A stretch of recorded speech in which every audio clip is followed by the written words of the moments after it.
Thoughtvolutionists, have you been staring at the clock lately, waiting for time to pass you by because something felt meaningless, redundant, or boring? Hi, I'm your host, Stefan Dubier, and I'm so glad you are here. Imagine this, my dear friends. You go to the doctor for a routine checkup. You're stuck in traffic, 30, 40 minutes gone just getting to your appointment. Then, after you are finally checked in, you're being told by a medical professional that from now on, you are running out of time because you're suffering from a terminal illness and you only have months, weeks, days left to live. How would that realization affect you? I mean, we all know that life is not endless for any of us, right?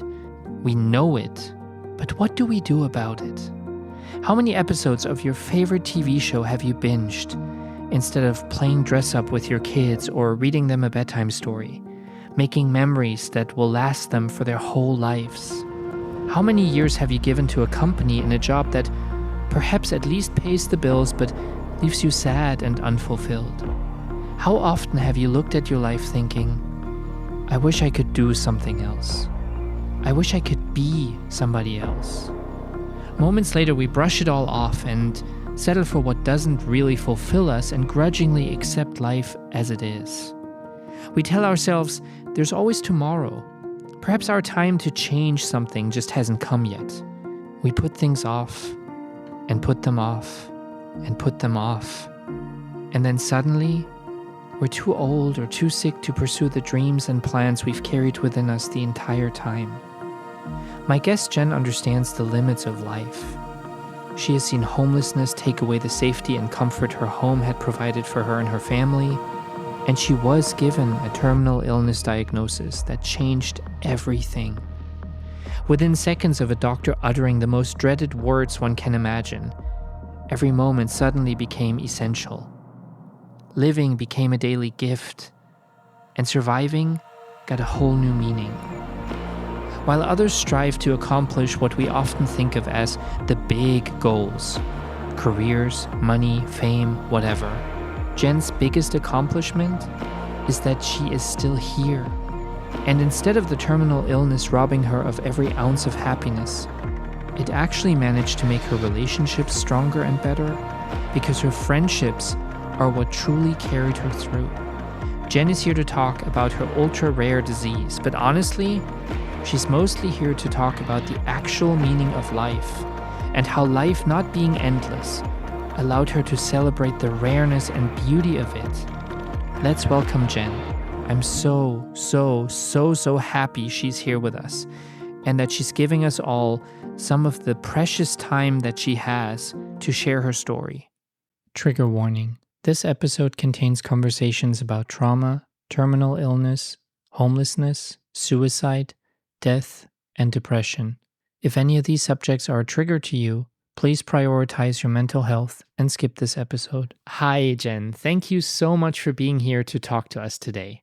I'm wondering what your plans are for this weekend. Anything interesting going on in your corner of the world? Thank you so much for having me. This weekend is going to be quiet. Today, I get to sit down and talk to you, which I have been so excited to do. And then tonight, I am actually going to a mother's retreat. It is for women only. And it's just a few hours where these groups of people focus on moms and allowing them to kind of have a break, be fed, and have fun together. So I'm going to do that this evening. And then I think that's all my weekend has. A mother's retreat sounds very cool. Now, I know obviously that you are a very proud mama bear. And rightfully so, of course.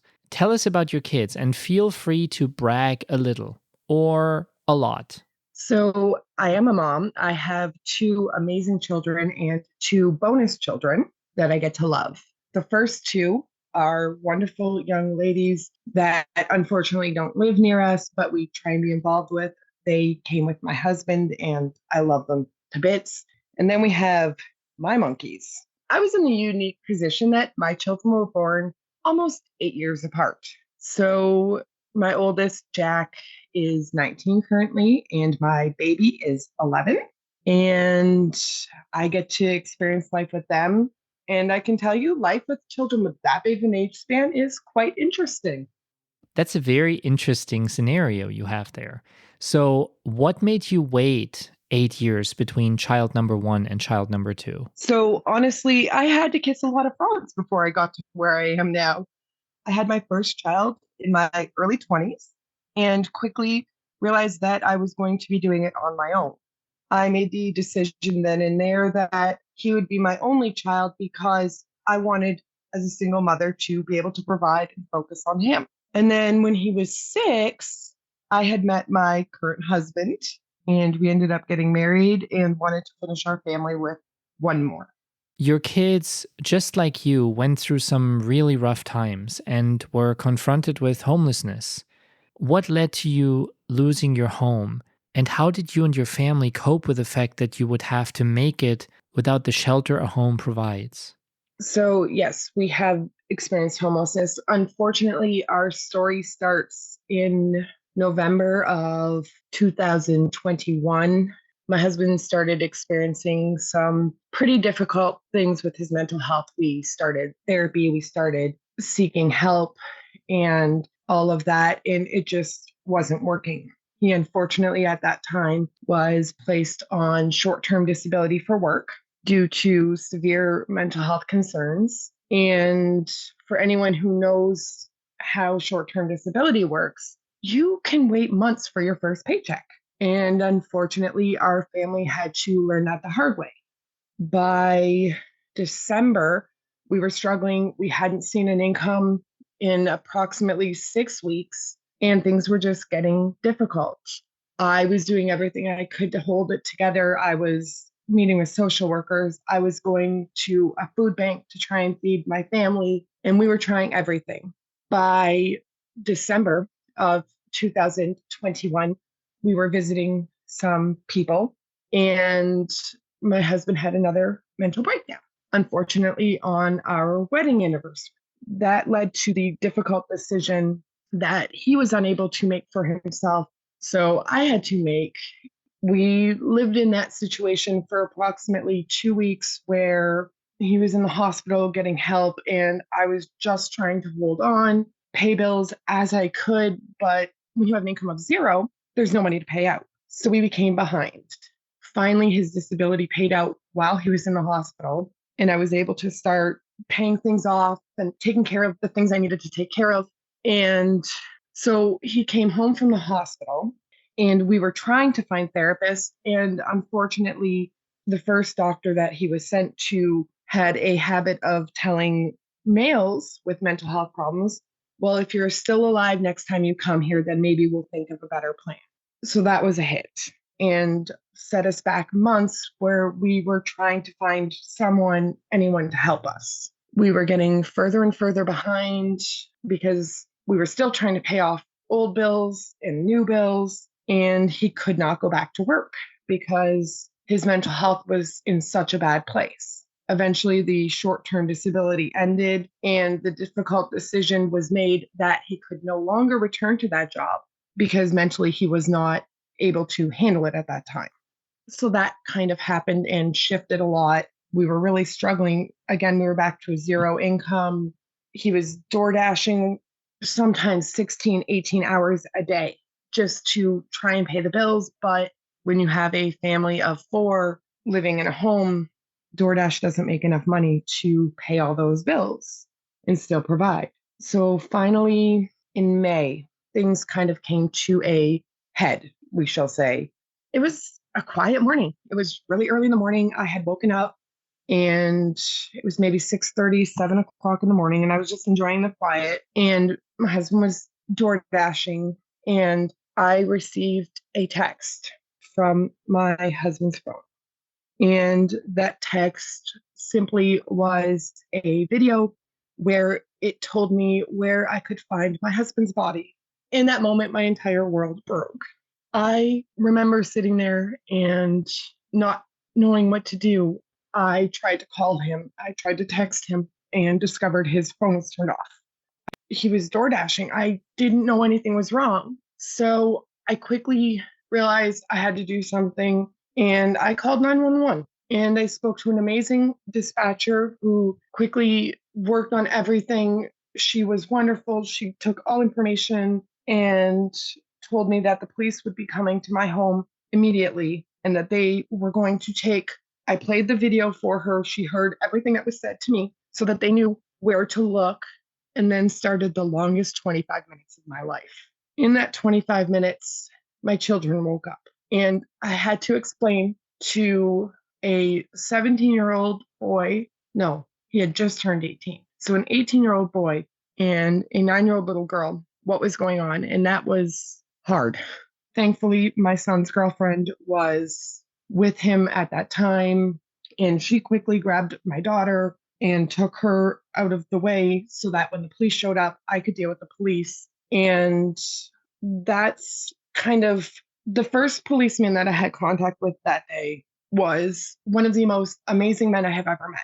He came and got out of his car, and I was sitting outside to not upset my children, and I was crying, and just the compassion he had. He told me that that was not his call to take, but that he had requested it because he had lost a family member to suicide, and he had decided then that if there another call comes, he wants to be there to support the family. So he came as a caring and attentive person. He was able to help me start to calm down and relax. And then while we were sitting, his radio crackled. And that's when I heard the words, "We have him. He is alive and okay." And what I didn't realize was that my son was standing on the other side of the door so that I had my chance.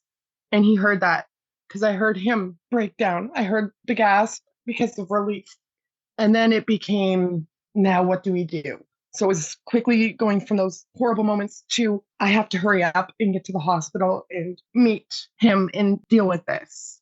And so I literally remember, and my children were laughing through their tears. It was kind of one of those moments where you look back and you're like, why did I do that? Once the officer told me where he would be, and I realized that it was literally about 5 blocks from my house, I looked at my son and I said, "Watch your sister. I'll be right back." And I start running down the street. I don't drive, so that's common. I walk everywhere. My son's girlfriend comes chasing me down the street screaming, "I have a car. I have a car. Get in the car." So they thought it was kind of funny that I was in such a hurry that I didn't even think to use the person who had a car. So I had finally gotten to the hospital that day, and thankfully, of course, I was all over the place when I got there. I was scared. I was confused. My mind was going a million miles a minute. And I remember I walked in and the security guard looks at me, and it was early in the morning. They were dead. And he goes, "Are you okay?" And I said, "No." And I gave my husband's name, and he went and checked, and he came out, and he was the kindest security guard. He looked at me and he said, "You're not allowed back there. Unfortunately, I can tell you that it may be a week or two before you actually get to see your husband at all." And that threw me for a loop because I just wanted to see his face. I just wanted to know he was okay, but they wouldn't let me because of rules that were in place to protect him. So this wonderful security guard leaves, and then he comes back a few minutes later and he goes, "We know it's really hard that you can't see him, but this is a police officer who met him and who has spent the last 40 minutes with your husband, and he wants to tell you that he's going to be okay, and you were able to get him help in time." And then the police officer looked at me and said, "You did the right thing. You saved him."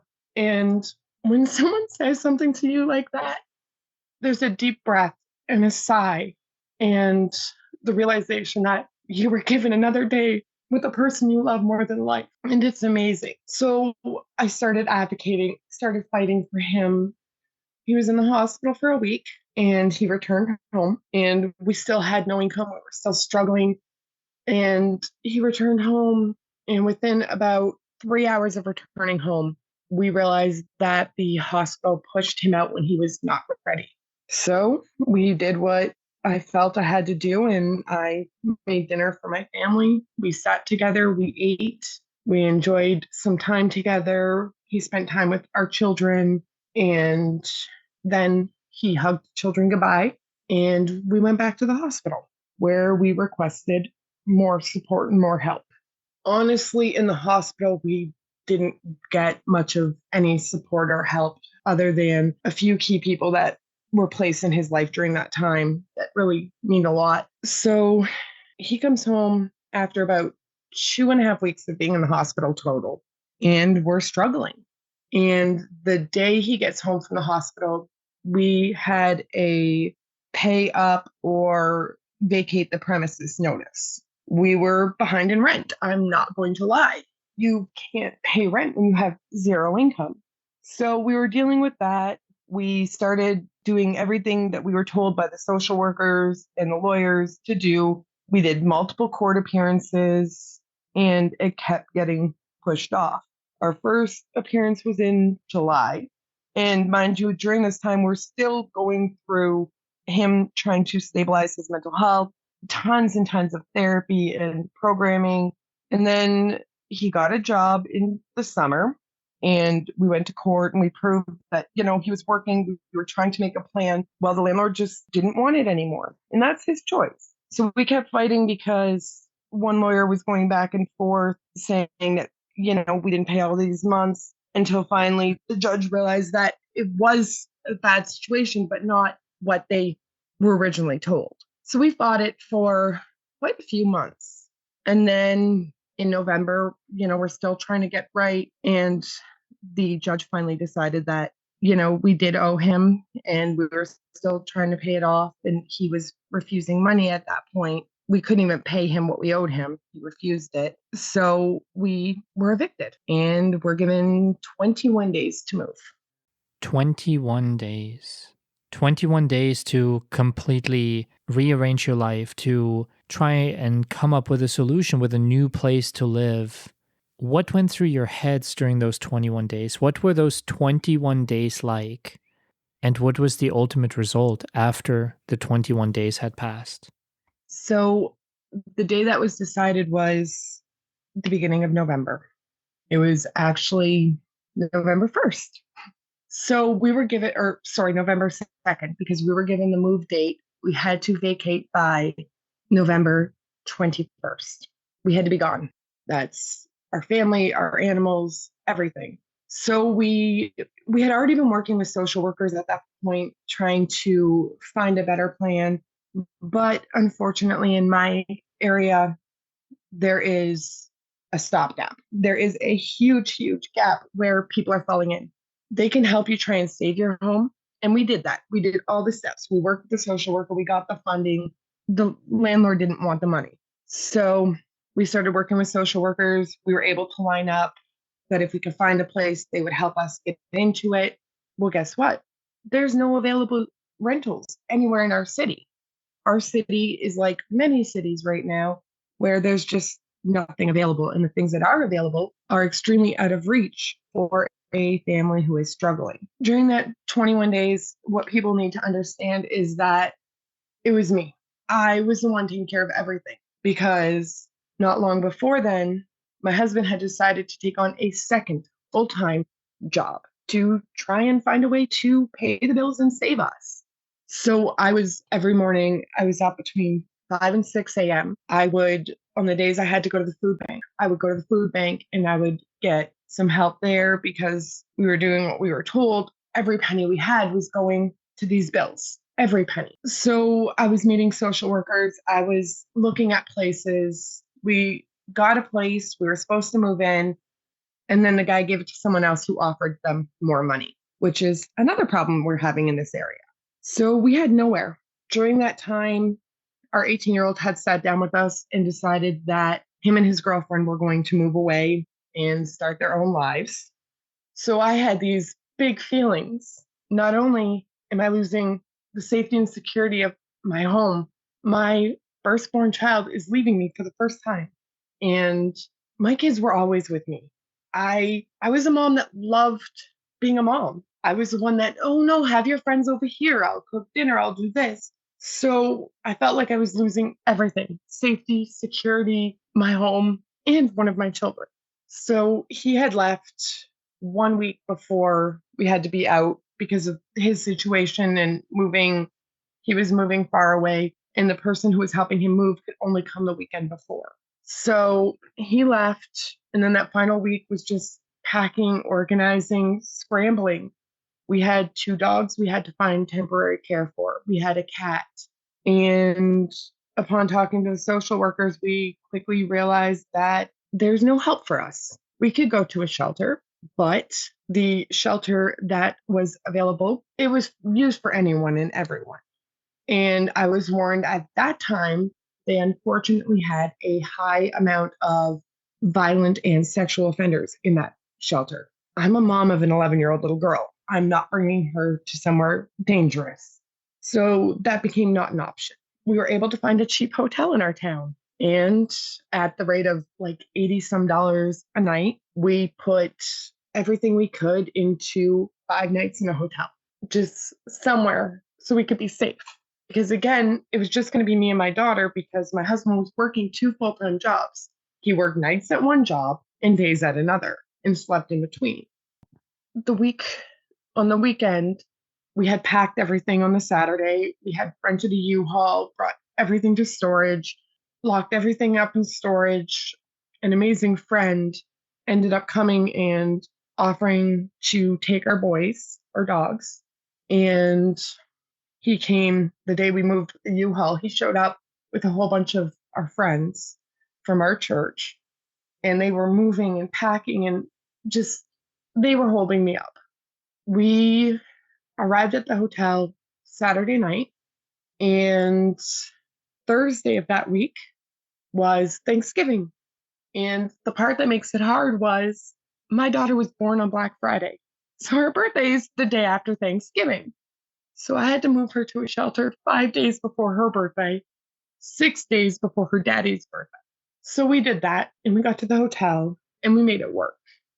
And we did everything we could just to be able to afford a couple more nights at the hotel. Every time we get money, it would be a couple more nights put on the hotel bill to just stretch it out. We were coming up into Christmas. It was almost Christmas, and a very dear friend of my husband's from one of his jobs was taking care of my cat. And she said to us that reality was we couldn't afford to stay in the hotel much longer. We weren't eating every day because money went to food for our kid and keeping a roof over our heads. So she kindly offered to allow us to come and stay in her home. She had a 4-bedroom home just for herself as a single woman. So days before Christmas, we moved into this home, which was going to just be temporary. We were going to help her with rent until we could figure a better plan. By the end of January, we were all happy with the situation. It worked well for us. So we had decided to stay here permanently. I'm very, very sorry to hear this, Jen, and I'm very sorry for all the people out there who are experiencing homelessness in, let's face it, the richest country on earth. What are some lessons homelessness taught you about yourself and others? This whole experience has taught me to be kinder, to be gentler. We don't know what another person is going through. I have a picture that was taken on my wedding anniversary a year and a half ago.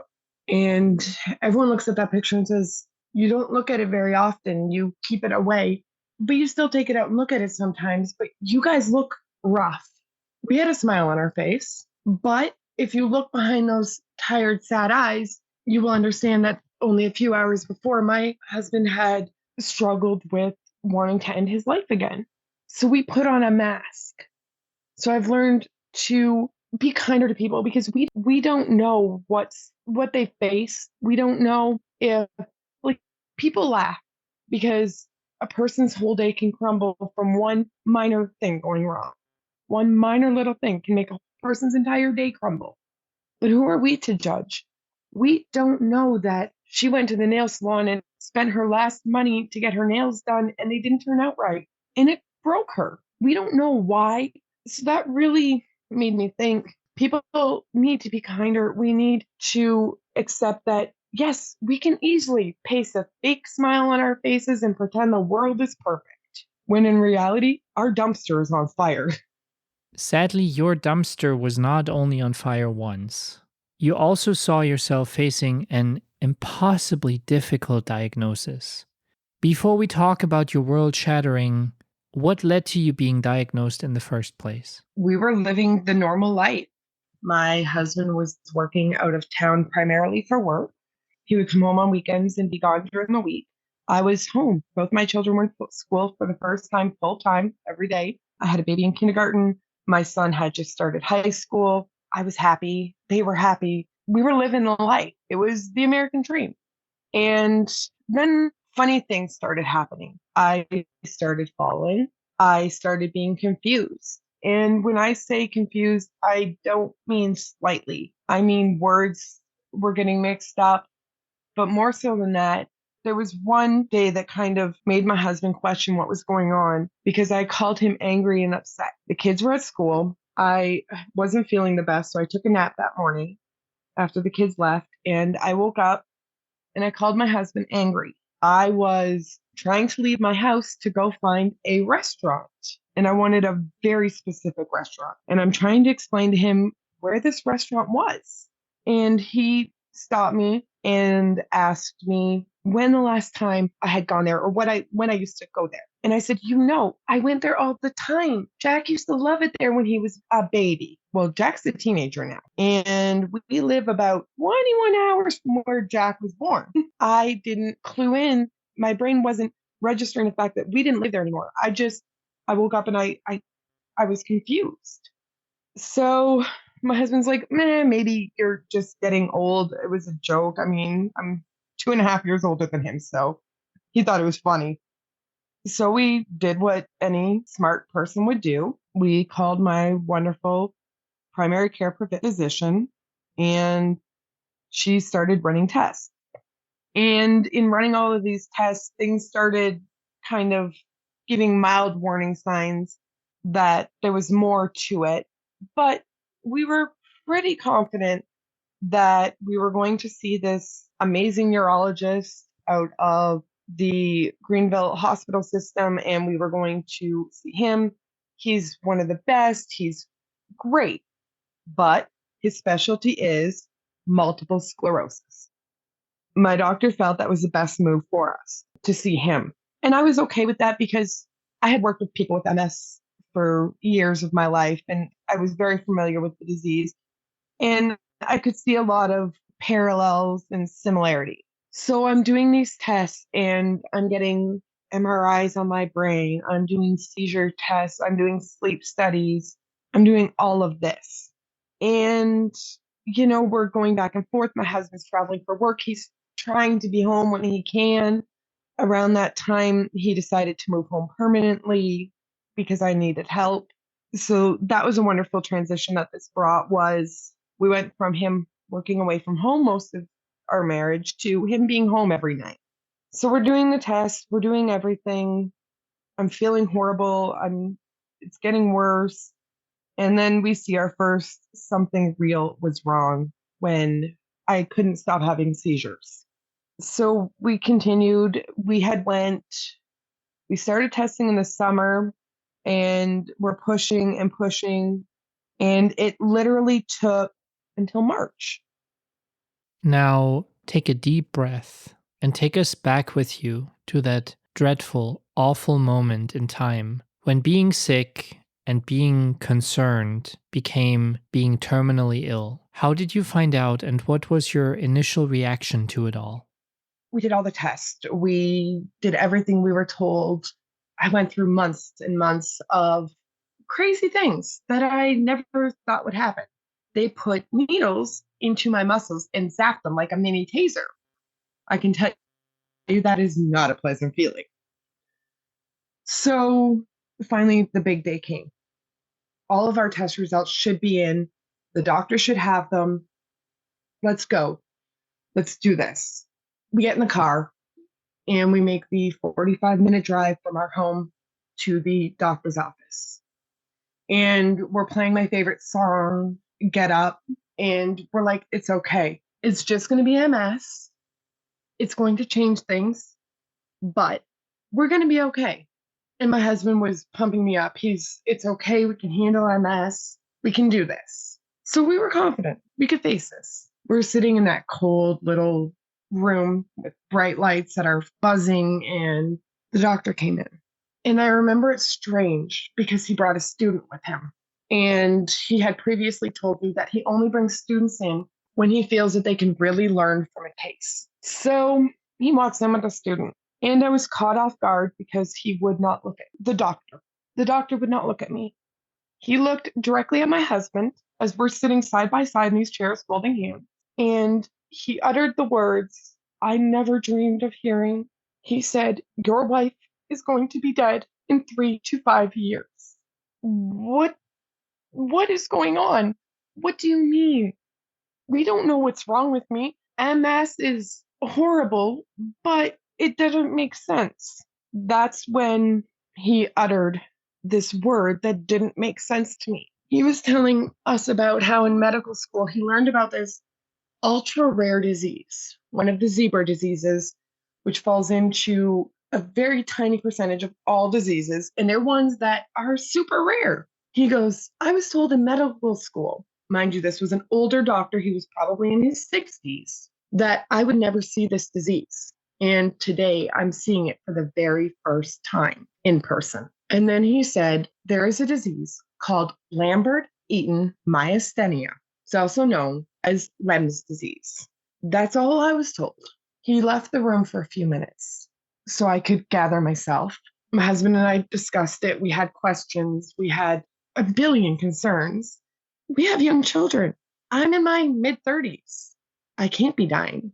I have a first grader and a ninth grader. Are you crazy? So the doctor came back and we sat down. And of course, in a few minutes, my husband pulled up his phone and typed in LEMS disease. And it came back to a group of diseases that are classified as neuromuscular, but it is a a form of muscular dystrophy, and it's autoimmune based.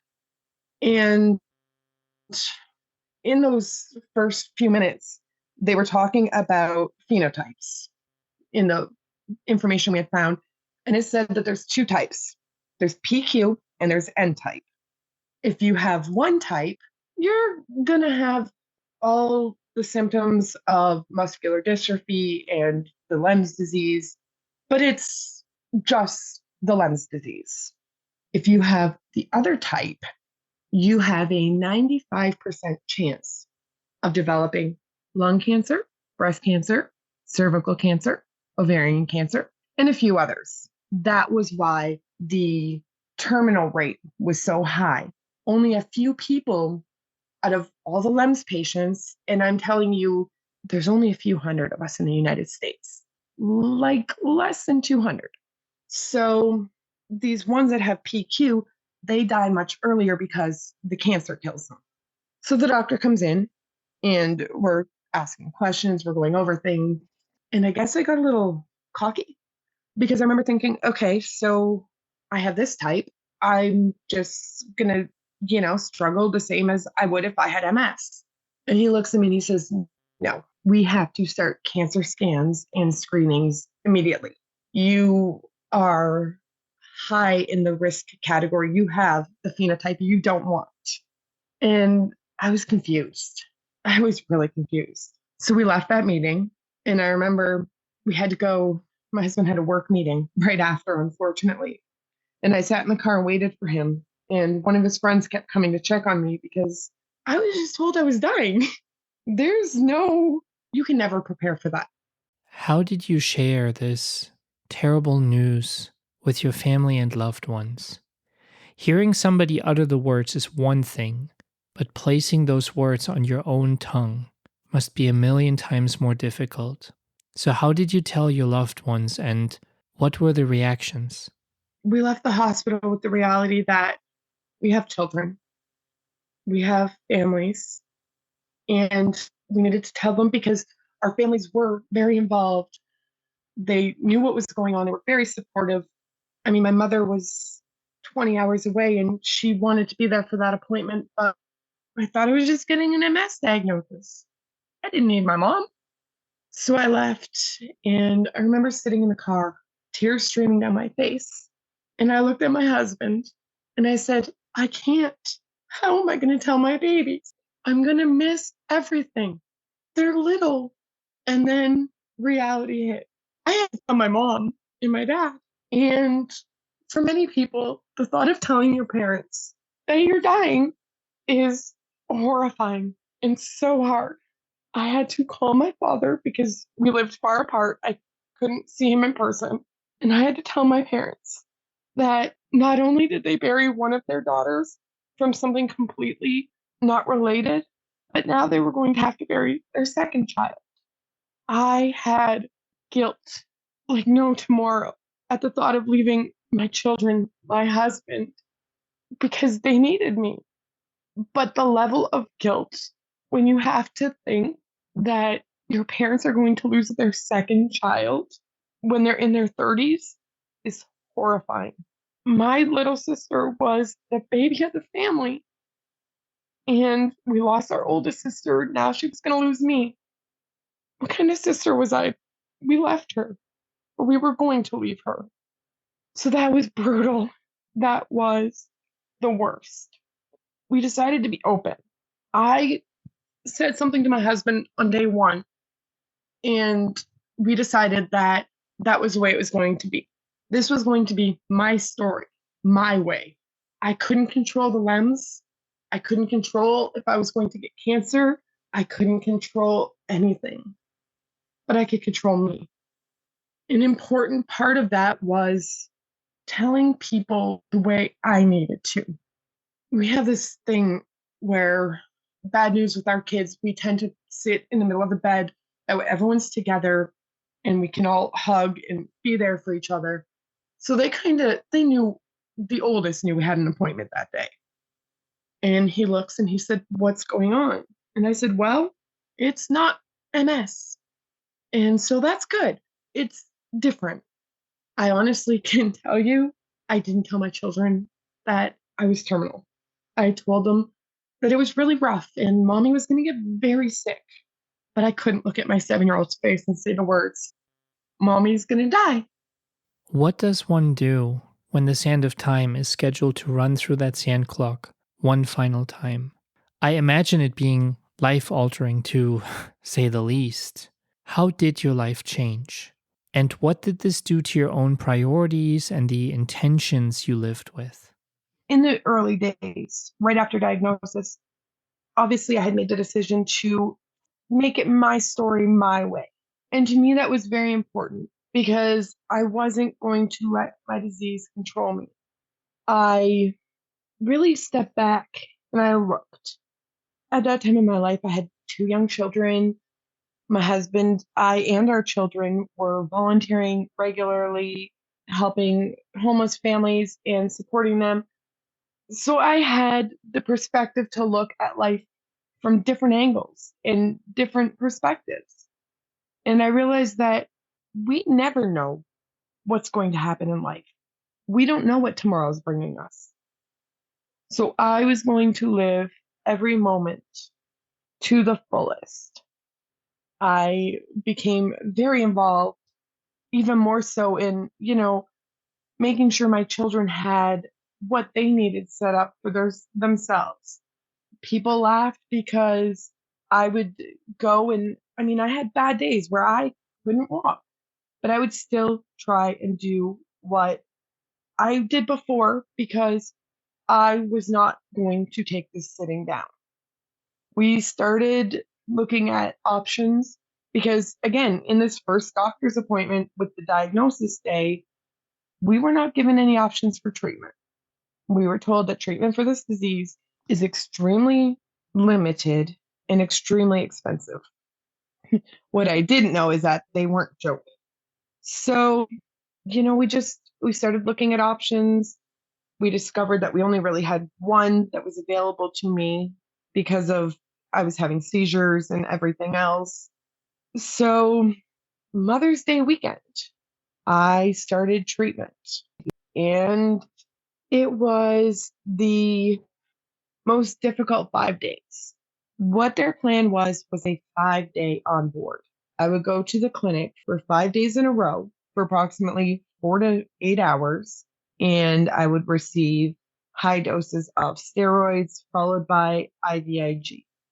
And the goal was to try and make it so that I would have less symptoms and be able to live. What people didn't warn us was that this treatment was extremely hard on my body. We had no idea what was coming. I was losing, honestly, I lost half of my hair that in those treatments. It was brutal on my body. I gained weight. I couldn't walk. Stefan, you were there in my life at this point. I would go to events with you and I would have a walker and I would sit while we were handing out food and items to families. I didn't care. I was not going to let this disease win. I needed to show my children that I tried. I tried to live for them and I tried to push through and I wasn't going to give up. Don't get me wrong. The first days, there were many days I wanted to give up. But how do you give up when you're a parent? People often talk about bucket lists. Did you have one of those before the diagnosis, or did you make one after the diagnosis? If so, what was on it? So for me, it wasn't so much of a bucket list that I made in my head. I was blessed early in diagnosis. I had told one of my friends, and she came at it from a perspective I didn't think of. She sent me two leather bound books, and they were blank. And they have, over the years, become each book is for each of my child, they each have their own. And they're where I wrote things down, and I told them things, and I left them messages. And in doing that one day, I realized something. I can leave them, all of these memories written down, and messages and notes for your graduation day, the day you get married, and the day you hold your baby for the first time. I can do that. And I'm going to do that. And I did. But how is that going to help my family? And by family, I don't only mean my children and my husband, my sister, my parents, his family. How is these letters going to change my family's experience now? It's not. I had to change me in the now. We pushed harder. I was doing at the time, we were doing work with homeless families in the area, and I had taken on the full-time job myself. My daughter wanted to, years before, help children who didn't get Christmas. So we were helping these families, and I realized that my legacy to my children was going to be continuing this. So many people told me to step back when I got sick, and I pushed harder. And I'm excited to say that next Christmas, I mean, in total, we helped over 150 families. And it was the determination that was brought from this disease, because I'm not going to make a difference when I'm gone. 10 years from then, if I were gone, there wouldn't be a difference made. But if I kept pouring into what I'm doing and teaching my kids that just because my outlook has changed doesn't mean I can stop being the person that I was. And that was the person that cared about others. So we kept pushing. We we did more with our children. We found more joy in the little things. And people think it's so funny, but if you have a spouse, I'm going to tell you, if you're having a bad day, turn on the music and dance in the kitchen. I can't tell you how many nights we danced through our tears in our kitchen because that's all we could do at that moment. But I wasn't going to sit down. I fought. I traveled to doctors. I did treatments. Those people that know me were watching me as I was getting worse. And I was okay though, because I was still having the moments. I moved things, maybe I won't see my child do this.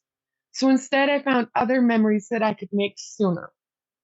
I mean, we lived in Panther territory, so we went to events for our Panthers football team, which my children love.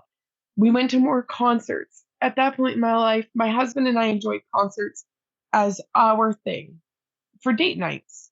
And we started bringing our children because I wanted to live with them as hard as we could in the moments we could. How do you live now? Obviously, you are still here, thank goodness. What is your prognosis today, and what has changed in your life since that first day when you found out about the disease? I worry more about the little things, the things that matter. It doesn't matter what you're doing, where you're going. It matters who you're with. It matters who you choose to spend your life with.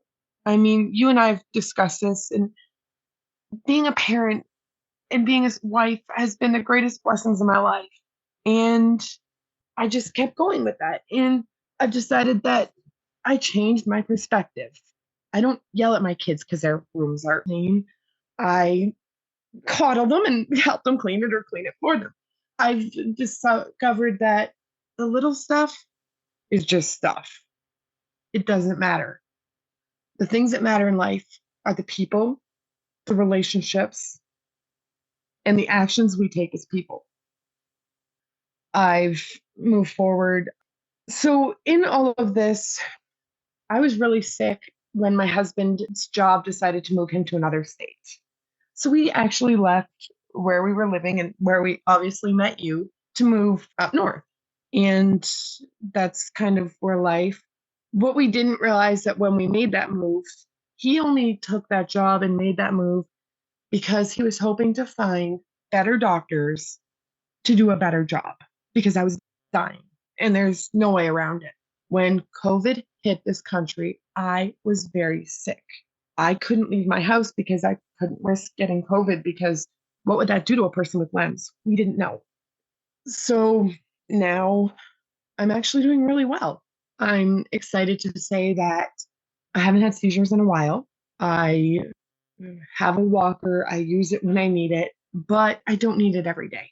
I have issues, but they're less. We found out that actually the heat and exposure to mold in South Carolina was what was killing as fast as it was. So removing myself from those things and moving to a colder climate actually helped my body start to repair itself in minor ways. So do I still have this diagnosis? Will I always have this diagnosis? Yes. Will I always have this sand clock running in the background, never knowing exactly how much is left? Yes. But over the last few years, that means less and less to me because the more time I focus on the countdown, the less time I'm living, the less time I'm loving. And that's important to me. I've become very active in my community with my own family. We've found different organizations.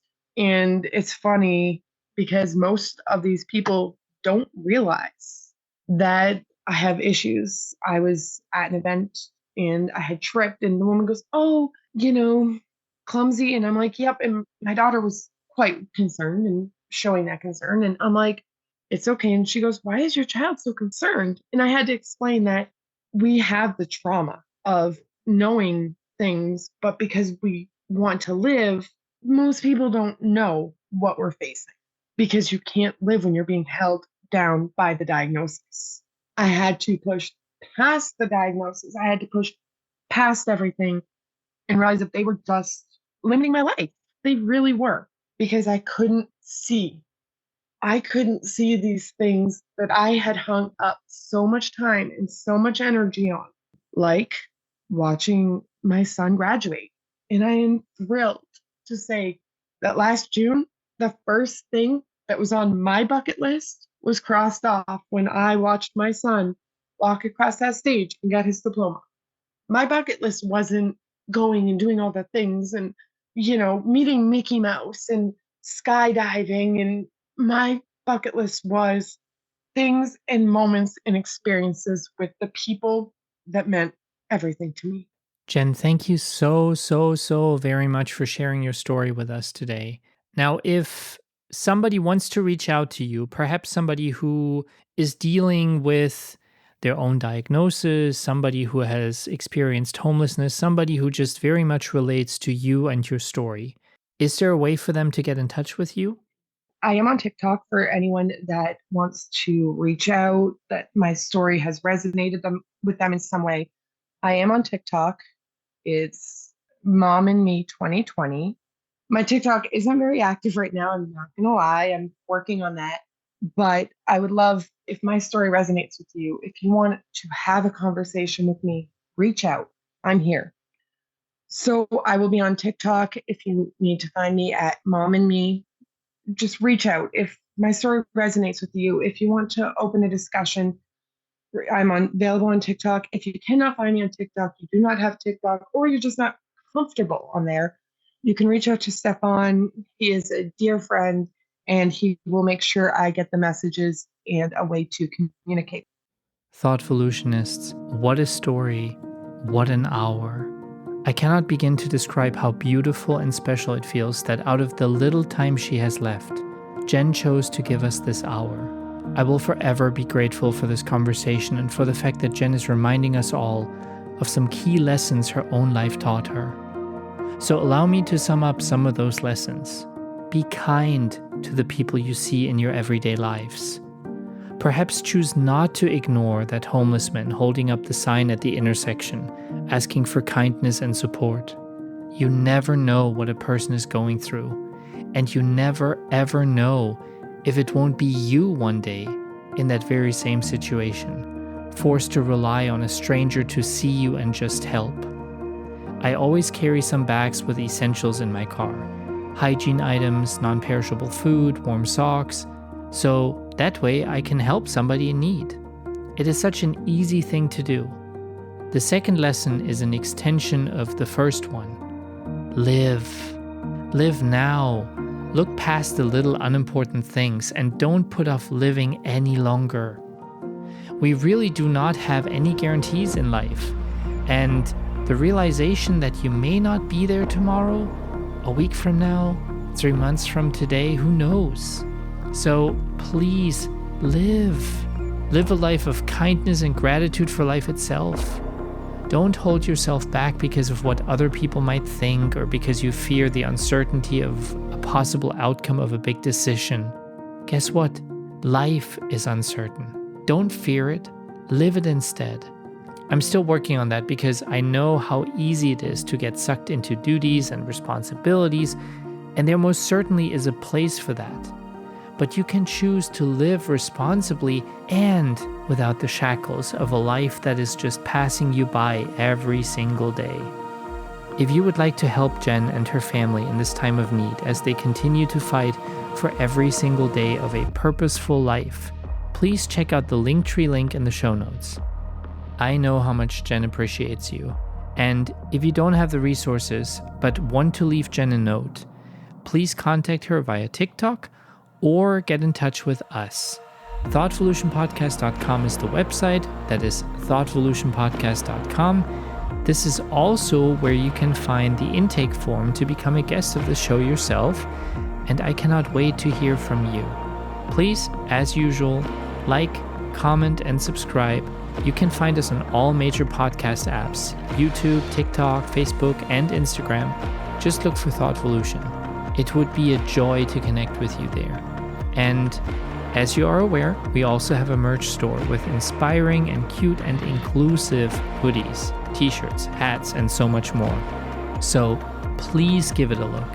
It helps us out and it means a great deal to me. It's time to wrap this up for this week, but make sure to tune in next week for another episode. And until then, I love you lotsies. Please live a life full of purpose and intention, and always, always, always be kind to each other. Thank you. Y'all are amazing. Truly amazing.